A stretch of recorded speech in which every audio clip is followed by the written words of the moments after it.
Quand on semble douter de l'amour de Dieu et manquer de confiance en ses promesses, on le déshonore et on contriste le Saint-Esprit.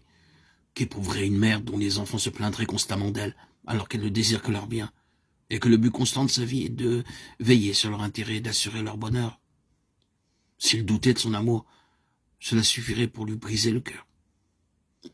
Que penseraient des parents que leur enfant traiterait de cette manière?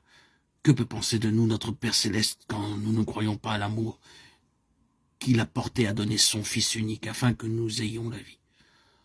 L'apôtre écrit, lui qui n'a point épargné son propre Fils, mais qui l'a livré pour nous tous. Comment ne nous donnera-t-il pas aussi toutes choses avec lui? Romains 8, 32.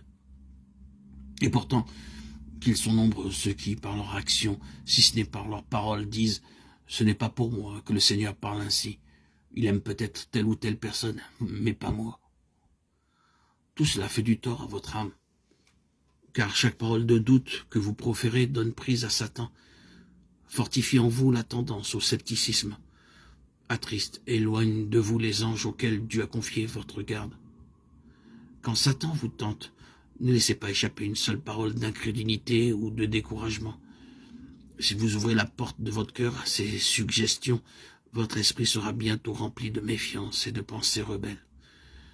Et si vous exprimez vos sentiments, chaque doute que vous énoncerez non seulement réagira sur vous, mais jettera une semence qui germera dans la vie d'autrui et portera des fruits dont il vous sera sans doute impossible d'arrêter la croissance. Vous sortirez peut-être victorieux de la tentation et des pièges de Satan, mais d'autres, ébranlés par votre influence, pourront ne jamais être à même d'échapper au scepticisme semé par vous.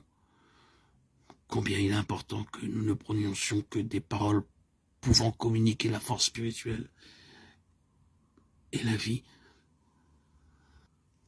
Les anges surveillent la manière dont vous représentez votre Maître céleste aux yeux du monde. Que celui qui vit pour intercéder en votre faveur devant le Père soit le sujet de votre conversation. Quand vous serrez la main d'un ami, que ce soit avec la louange de Dieu au cœur et sur les lèvres, et les pensées de cet ami se porteront vers Jésus.